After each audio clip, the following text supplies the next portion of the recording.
A Walton man is being tied to a murder investigation involving an Aurora woman. That disclosure came this morning in Boone County Court during the arraignment of Charles Robert Stevenson. 9 News reporter Tom McKee was there and live with this new information. Tom?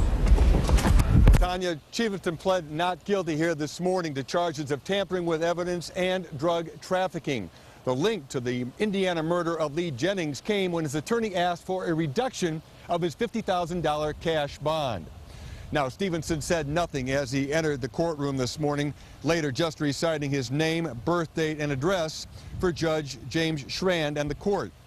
His public defender, Steve Florian, argued that the current cash bond is too high given the charges, that others in similar situations would have been released from jail by this point.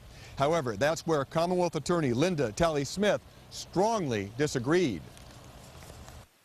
Basically, he's being held based on a lot of allegations that are floating around there. He's not been named as a suspect in any other charges besides what is before the court here today.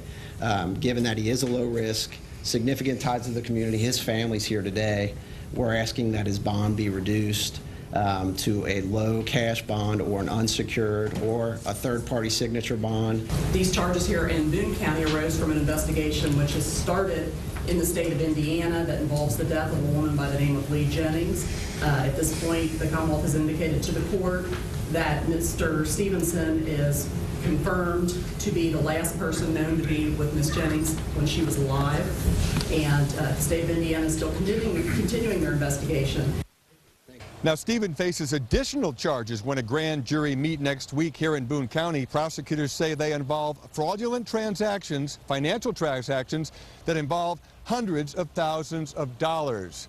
Now, also in court this morning today, Jennings' ex-husband, Warren Seavey, sat and listened, and he said the family is still devastated by the loss of Leigh last March. He said the best place for Stevenson right now is behind bars while investigators continue their case. And Tanya, there's still no word of a possible tie, any kind of tie, to link Stevenson to the murders of his aunt and uncle in Florence nearly a year ago. But it does make you wonder. Tom McKee live for us today in Burlington. Thanks.